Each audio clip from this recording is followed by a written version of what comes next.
Bonjour à vous. Vous avez passé votre vie entière à aimer votre enfant, à vous sacrifier, à lui donner tout ce que vous aviez.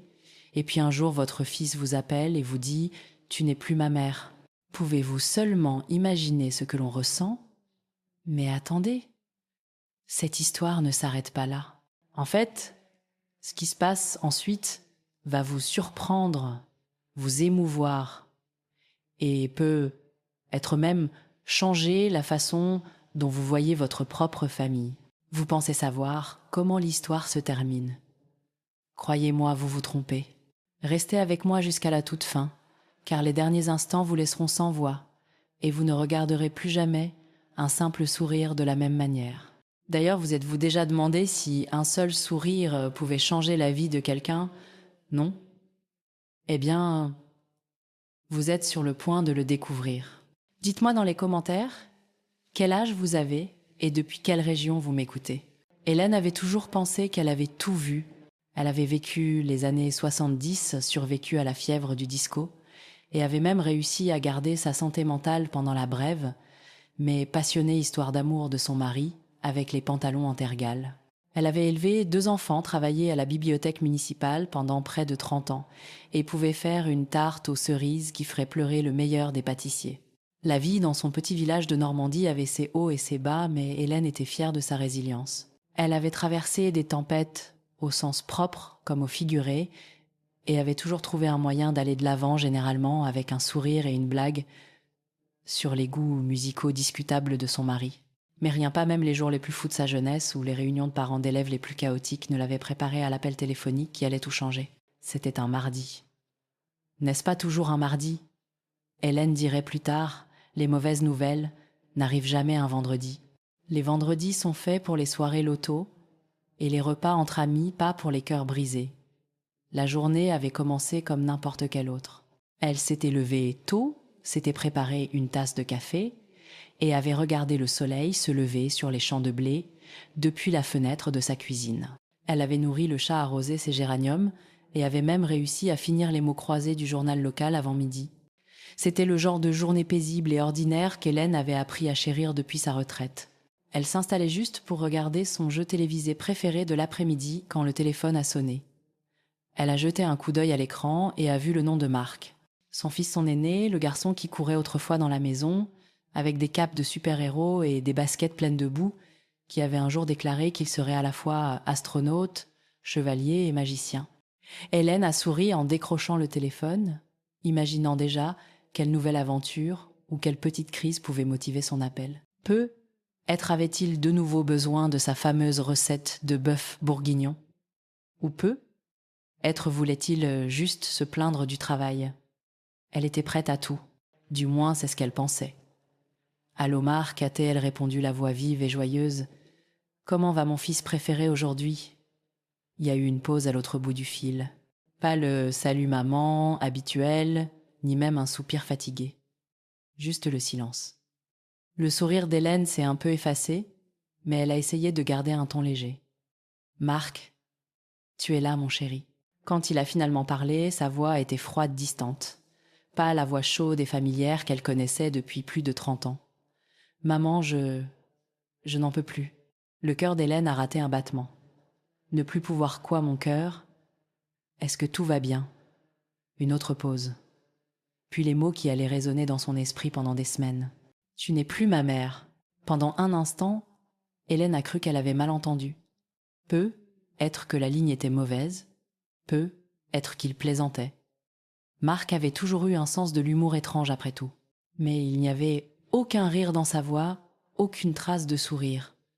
Juste une finalité froide qui la glaça jusqu'aux os. « Marc, de quoi parles-tu » a-t-elle demandé sa voix tremblant, malgré ses efforts pour paraître calme. « Bien sûr que je suis ta mère. Je sais, maman. Je le pense. Je ne peux pas. Je ne peux tout simplement pas. Tu n'es plus ma mère. » L'esprit d'Hélène s'est emballé. Était-ce une sorte de mauvaise blague? Avait-elle fait quelque chose pour le contrarier? Elle a repassé leur dernière conversation dans sa tête, cherchant le moindre signe de problème. Ils avaient parlé de la météo de son nouveau travail du chien, du voisin, qui n'arrêtait pas de creuser dans ses parterres de fleurs. Rien d'anormal, rien qui puisse expliquer cela. Son cœur est tombé plus vite que son plat à gratin lors de la kermesse de la paroisse. Elle a senti une vague de nausée la submerger, suivie d'une étrange sensation d'engourdissement. C'était comme si le monde avait soudainement basculé sur son axe, la laissant chancelante et incertaine. « Marc, s'il te plaît » a-t-elle murmuré, sa voix à peine audible. « Parle-moi. Dis-moi ce qui se passe. » Mais Marc était déjà parti. La ligne est devenue silencieuse, laissant Hélène seule dans sa cuisine tranquille. Le seul son était le tic-tac de la vieille horloge sur le mur. Avez-vous déjà eu un de ces moments où vous vous figez, où votre esprit n'arrive pas tout à fait à traiter ce qui se passe? Alors votre corps s'arrête tout simplement. Hélène est restée assise là, le téléphone toujours pressé contre son oreille, regardant par la fenêtre les champs qui s'étendaient à perte de vue. Elle n'a pas pleuré. Elle n'a pas crié. Elle n'a même pas bougé. Elle est juste restée là, paralysée par une douleur si profonde qu'elle avait l'impression qu'elle pourrait l'engloutir tout entière. Devrait-elle rire, pleurer ou juste manger un beignet en espérant que tout disparaisse? La pensée lui a traversé l'esprit absurde et étrangement réconfortante. Être que si elle l'ignorait, si elle faisait comme si rien ne s'était passé, tout reviendrait à la normale. Être que Marc rappellerait dans 1 heure, s'excuserait et lui dirait que tout cela n'était qu'un grand malentendu. Être que les poules auraient des dents aussi. Hélène a juste souri. Non pas parce que tout allait bien, mais parce que parfois c'est tout ce qu'on peut faire. C'était une habitude qu'elle avait prise au fil des ans, une façon de faire face aux petites catastrophes de la vie. Quand son mari a perdu son travail, elle a souri. Quand le toit a fui pendant un orage, elle a souri. Quand sa fille a annoncé qu'elle déménageait sur la Côte d'Azur avec un homme qu'Hélène n'avait jamais rencontré, elle a souri. Ce n'était pas qu'elle ne ressentait pas la douleur, elle refusait simplement de la montrer. Elle s'est levée les jambes chancelantes et s'est dirigée vers le comptoir de la cuisine. Elle s'est versé une autre tasse de café, ses mains tremblant si fort qu'elle a failli en renverser. Elle a pris une profonde inspiration, essayant de se ressaisir. « Tu n'es plus ma mère ». Les mots résonnaient dans son esprit, chaque syllabe une nouvelle blessure. Hélène a pensé à appeler quelqu'un, sa sœur, sa meilleure amie, même sa voisine au petit chien jappeur. Mais que dirait-elle? Comment explique-t-on quelque chose comme ça? Comment mettons en mots le sentiment de perdre son enfant? Pas à cause d'un accident ou d'une maladie, mais à cause de quelque chose qu'on ne peut même pas nommer. Elle a erré dans la maison, chaque pièce remplie de souvenirs de Marc. Les photos de famille, délavées sur la cheminée, les dessins au crayon encore scotchés sur le réfrigérateur, le vieux gant de baseball qu'il avait laissé derrière lui, en partant pour l'université. Partout où elle regardait, elle voyait des rappels du garçon qu'elle avait élevé. Le garçon qu'il appelait autrefois maman et la suppliait pour une dernière histoire avant de dormir. Hélène s'est assise dans son fauteuil préféré. Celui avec les coussins usés et le plaid au crochet drapé sur le dossier. Elle a fermé les yeux et a essayé de se souvenir de la dernière fois qu'elle avait serré Marc dans ses bras. Vraiment serré. Pas juste une tape rapide dans le dos ou une étreinte distraite. Était-ce il y a des mois, des années? Elle ne s'en souvenait pas.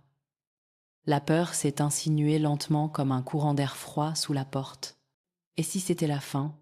Et si elle l'avait perdu pour de bon? La pensée était presque insupportable. Elle avait toujours cru que, quoi qu'il arrive, peu importe à quel point ses enfants s'éloignaient, ils reviendraient toujours vers elle. Elle était leur mère. C'était censé signifier quelque chose.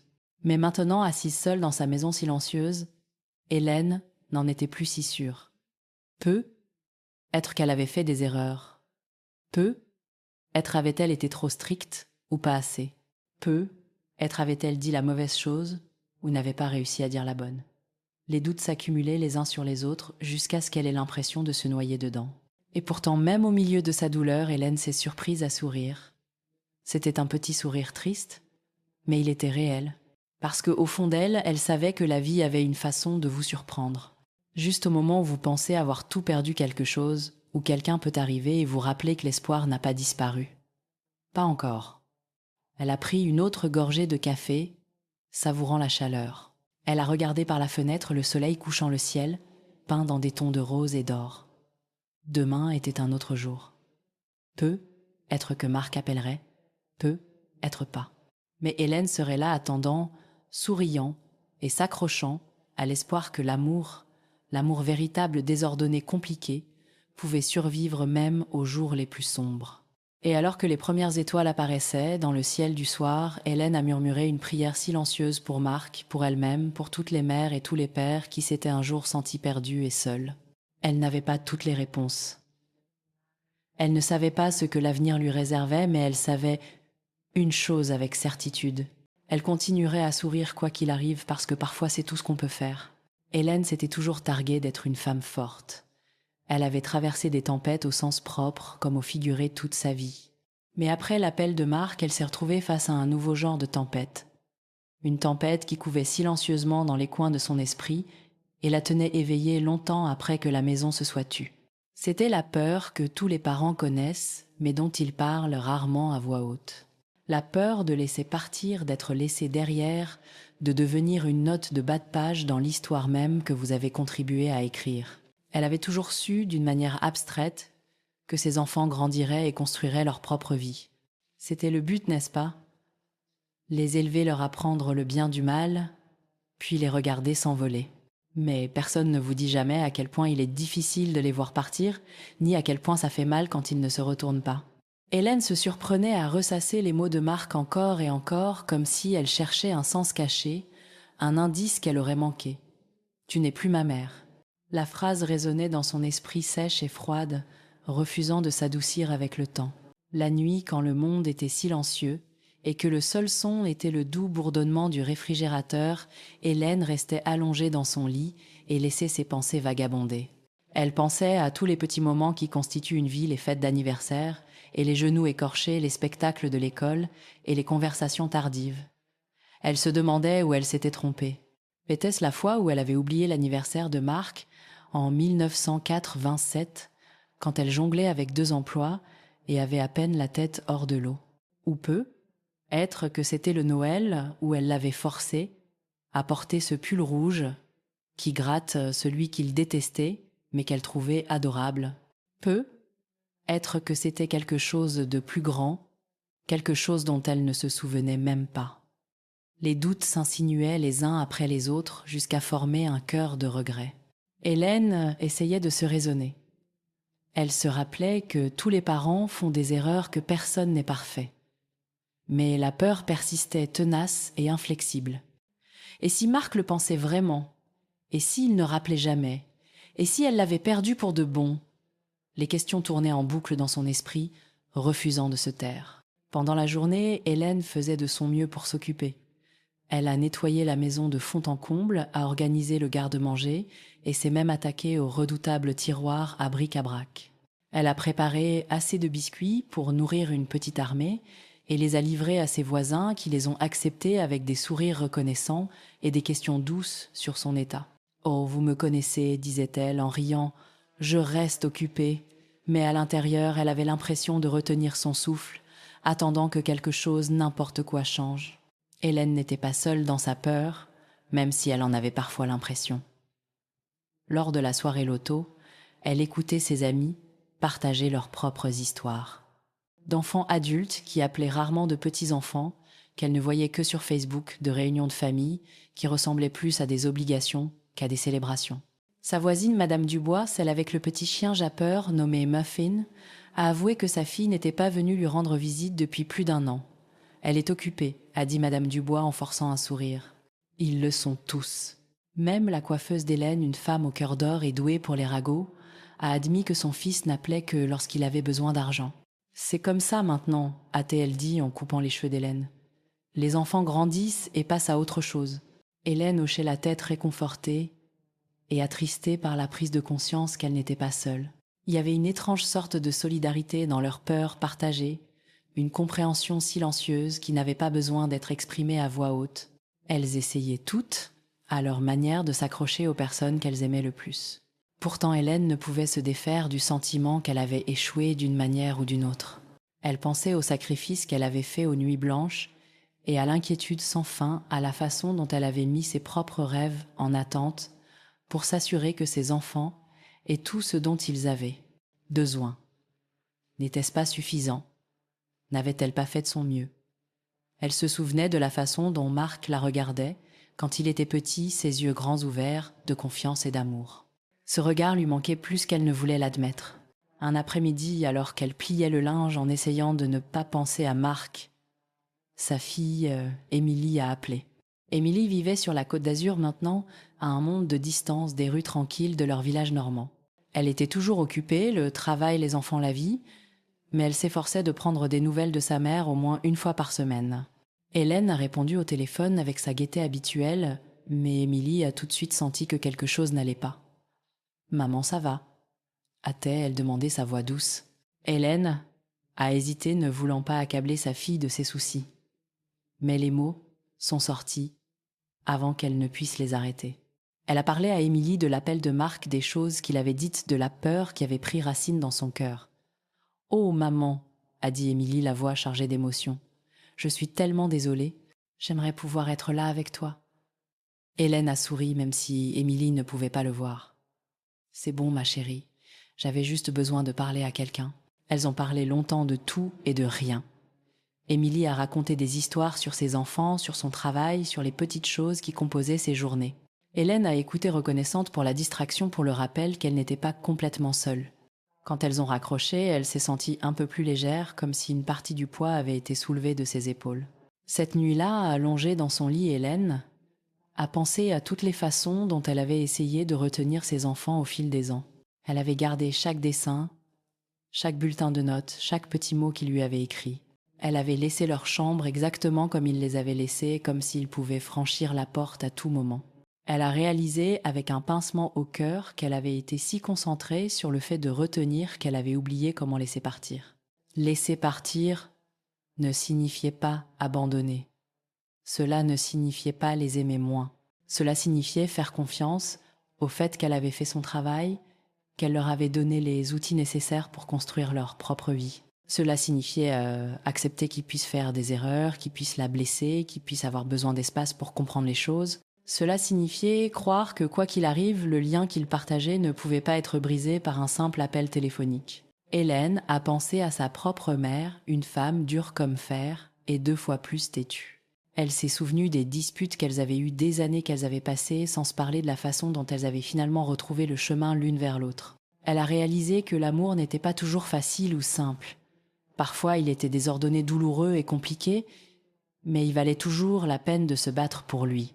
Le lendemain matin, Hélène s'est réveillée avec un sentiment de résolution. Elle ne pouvait pas changer le passé et elle ne pouvait pas contrôler l'avenir. Tout ce qu'elle pouvait faire, c'était continuer à aimer ses enfants, même quand ça faisait mal. Elle a décidé d'écrire une lettre à Marc. Pas un email, pas un SMS, mais une vraie lettre écrite à la main.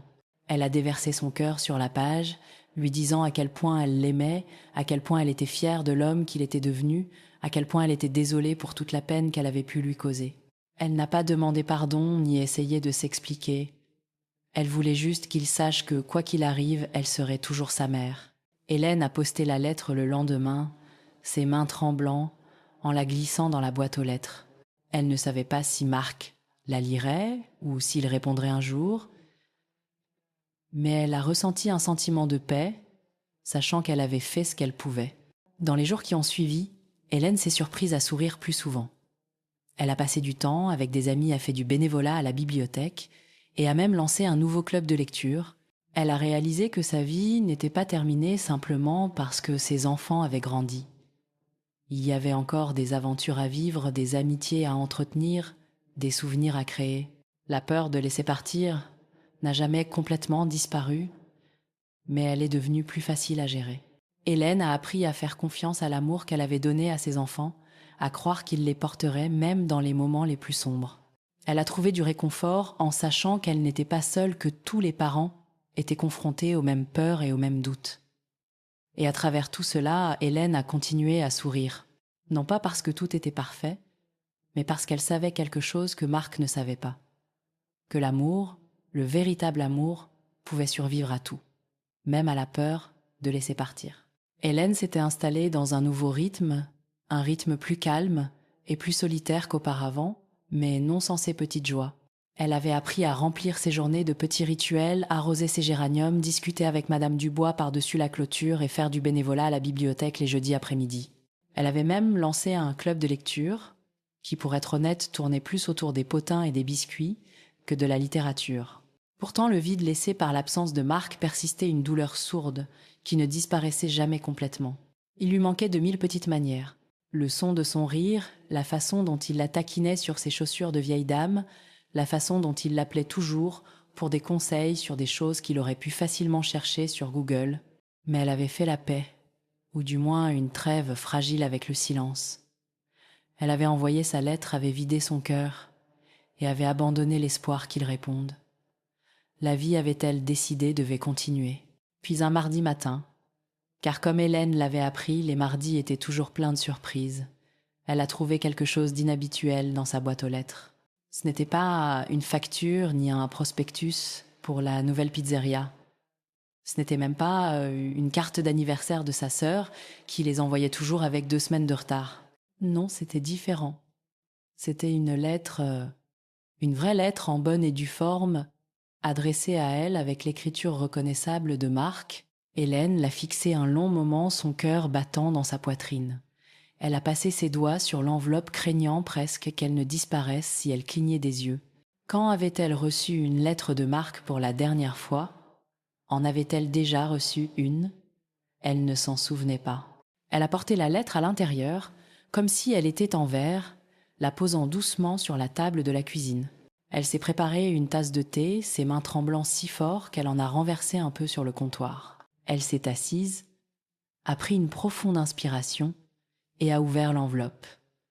Le papier était épais et lisse, l'encre légèrement bavée par endroits. Elle pouvait imaginer Marc penché sur un bureau mâchonnant le bout de son stylo, essayant de trouver les mots justes. Cette pensée l'a fait sourire. La lettre était courte, mais chaque mot semblait lourd de sens. « Maman, je suis désolée. J'étais en colère. La vie a été dure. Mais tu as toujours souri, même quand les choses étaient difficiles. Je suppose que j'en avais plus besoin que je ne réalisais. » Hélène a lu les mots 1 fois, 2 fois, 3 fois, comme si elle ne pouvait pas tout à fait croire qu'ils étaient réels. Elle a senti un rire monter dans sa poitrine si soudain et inattendu qu'elle a failli renverser à nouveau son thé. « Eh bien ça alors !» À thé, elle dit à voix haute, en secouant la tête. « Peut être que je suis sa mère après tout. » Elle s'est adossée à sa chaise, la lettre serrée dans sa main, et a laissé le soulagement l'envahir. C'était pas une grande excuse ni une promesse, que tout redeviendrait comme avant, mais c'était quelque chose, c'était une fissure dans le mur qui s'était dressée entre eux. Un signe que Marc était toujours là quelque part, pensant toujours à elle. Parfois, réalisa Hélène, les gens que nous aimons nous repoussent. Non pas parce qu'ils ne se soucient pas de nous, mais parce qu'ils ont peur. Peur d'échouer. Peur de nous décevoir. Peur d'avoir besoin de nous plus qu'ils ne veulent l'admettre. Et parfois, un sourire est le seul pont qu'il nous reste.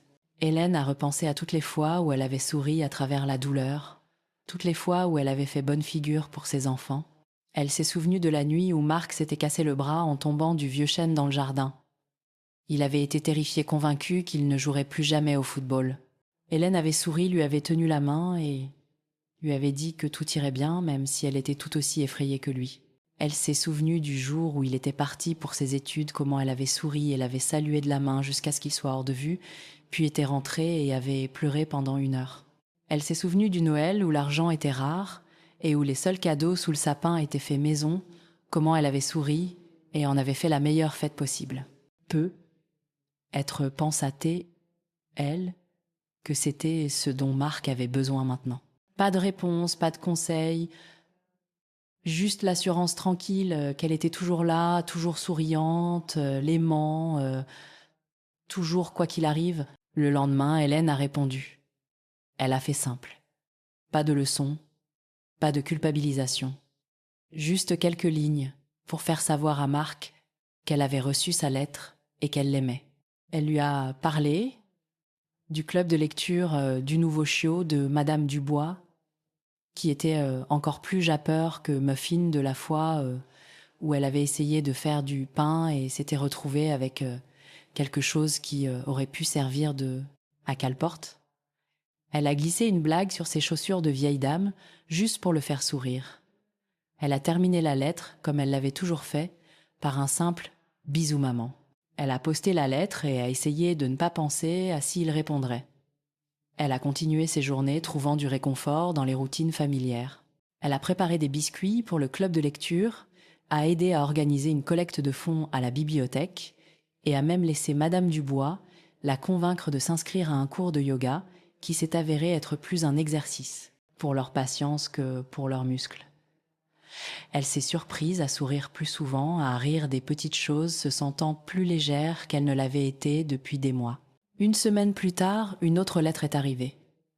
Celle-ci était plus longue, remplie d'histoires sur le travail de Marc ses amis, les défis auxquels il était confronté. Il a écrit sur la pression qu'il ressentait pour réussir la peur de décevoir les gens, la solitude qui s'insinuait parfois quand il s'y attendait le moins. Il a remercié Hélène d'avoir toujours été là, d'avoir toujours souri, de n'avoir jamais abandonné.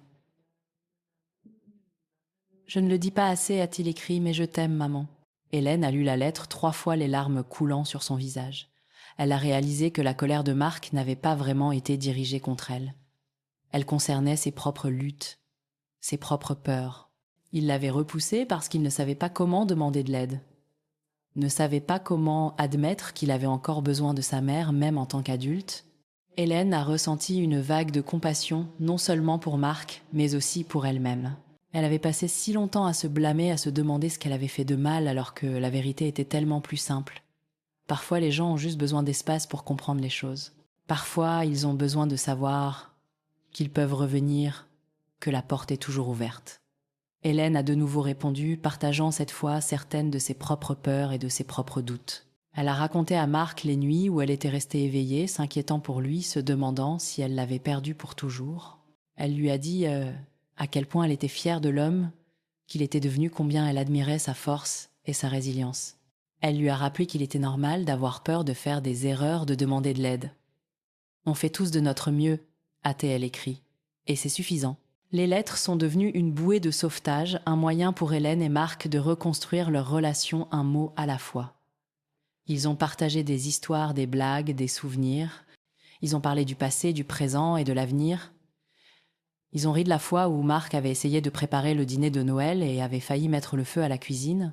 Ils ont pleuré sur les choses qu'ils avaient perdues, les choses qu'ils espéraient encore trouver.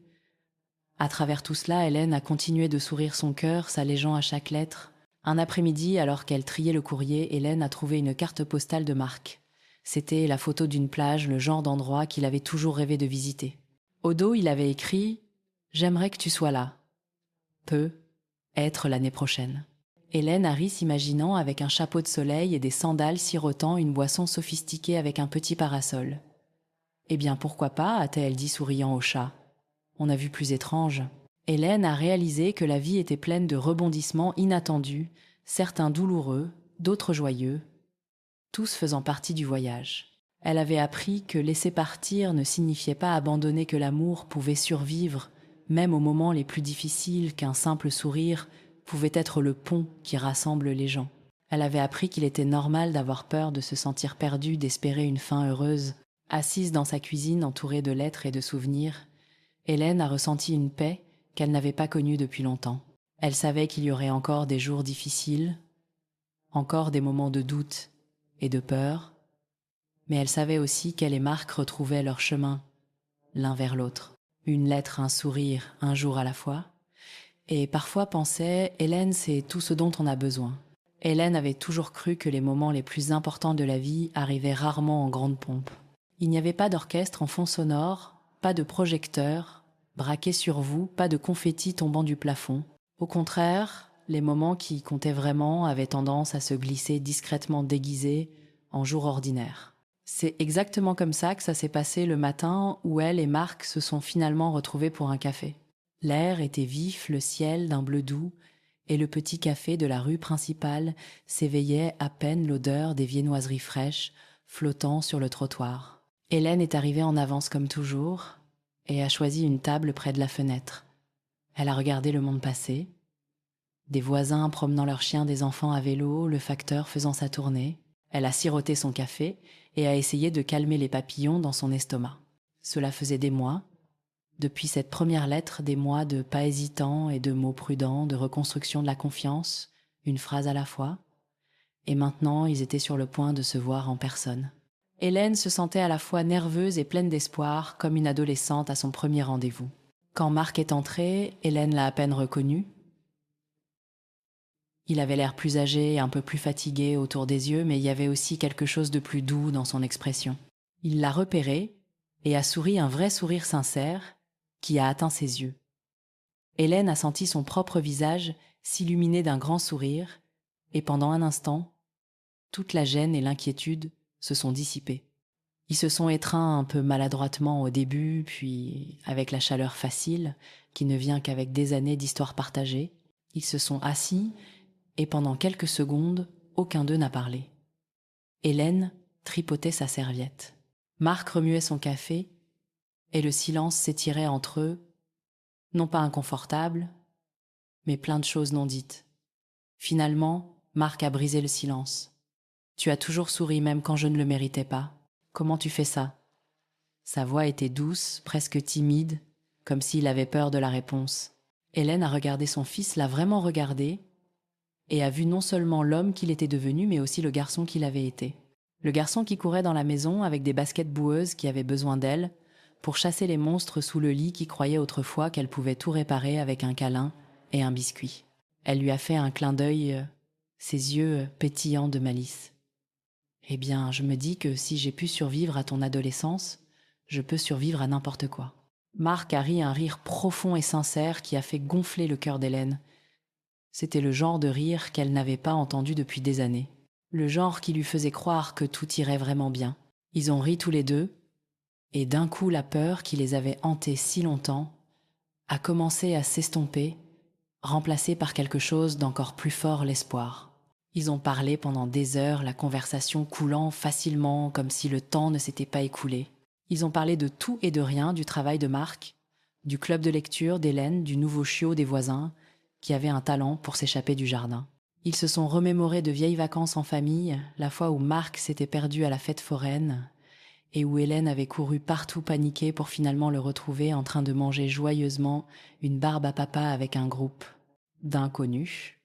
Ils ont ri du fameux repas de Noël où Marc avait essayé de cuisiner une dinde et avait failli mettre le feu au garage. Pour la première fois depuis longtemps, Hélène avait l'impression d'avoir retrouvé son fils, pas seulement par lettres, mais en personne, dans les rires, et dans la facilité avec laquelle ils retrouvaient leurs vieilles habitudes.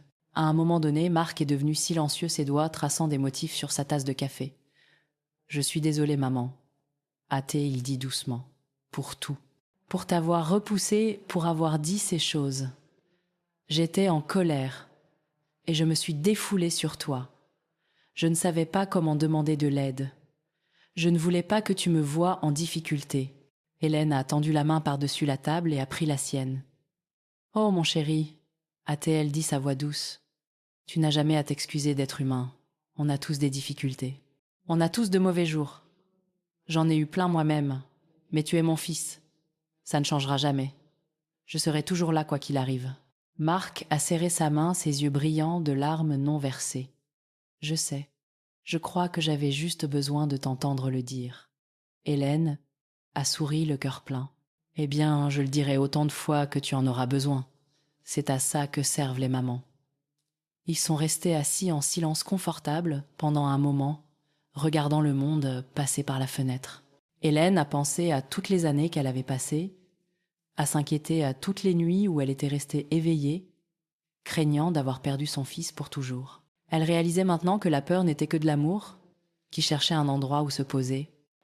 Elle avait eu si peur de laisser partir, d'être laissée derrière, qu'elle avait oublié à quel point le lien entre eux était fort.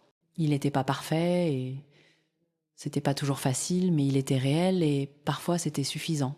Alors qu'ils finissaient leur café, Marc a regardé Hélène et a souri. « Tu sais, je pense que tu es la personne la plus forte que je connaisse. » Hélène a reniflé. « Oh, s'il te plaît, je suis juste têtue. » Il y a une différence. Marc a ri de nouveau et Hélène a senti une vague de gratitude l'envahir. Elle était reconnaissante pour ce moment, pour la chance de recommencer, pour la simple joie d'être assise en face de son fils et de partager une tasse de café. Elle était reconnaissante pour le pouvoir d'un sourire, pour la façon dont il l'avait portée à travers les jours les plus sombres et l'avait ramenée à la lumière. Ils ont quitté le café et ont marché ensemble dans la rue principale, le soleil chaud sur leurs visages.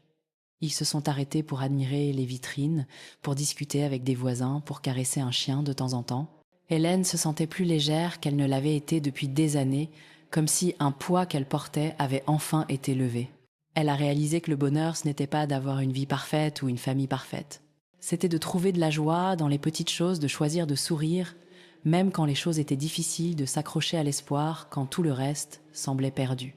Alors qu'ils arrivaient au bout de la rue, Marc s'est tourné vers Hélène et a dit « Merci maman, pour tout, pour n'avoir jamais abandonné. » Hélène a passé son bras autour de ses épaules et l'a serré contre elle. « C'est ce que font les mamans, mon chéri. On vous aime quoi qu'il arrive, même quand vous êtes de vraies têtes de mule. » Marc a souri. « Je vais essayer d'être moins une tête de mule à partir de maintenant. » Hélène a ri. Pas de promesse d'accord. Ils ont continué à marcher côte à côte, le passé derrière eux, et l'avenir s'étendant devant. Hélène savait qu'il y aurait encore des défis, encore des moments de doute et de peur. Mais elle savait aussi qu'ils pourraient les affronter ensemble. Un jour à la fois, un sourire à la fois. Cette nuit-là, alors qu'Hélène était assise dans son fauteuil préféré, une tasse de thé à la main et le tchat blotti à ses pieds, elle a pensé au chemin qu'elle et Marc avaient parcouru. Ça n'avait pas été facile, et ça n'avait pas toujours été joli, mais ça en avait valu la peine. Elle a réalisé que le pouvoir d'un sourire ne consistait pas seulement à faire semblant que tout allait bien.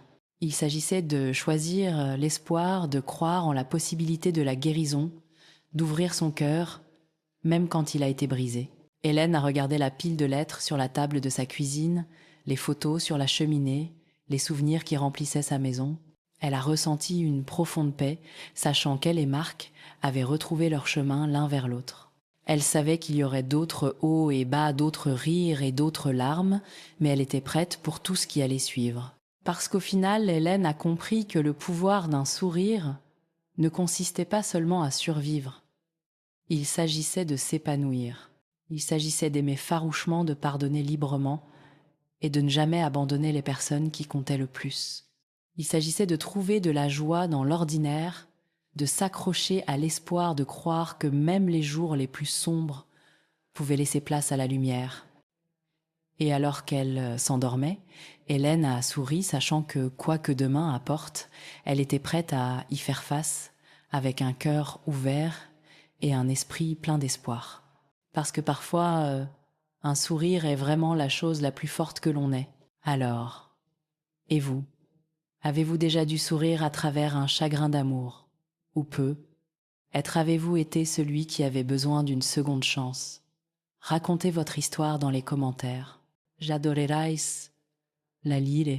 Et si vous voulez plus d'histoires vraies qui vous touchent au cœur et vous font peu, être rire aux éclats, n'oubliez pas de vous abonner. Parce que la vie est trop courte pour ne pas partager un sourire.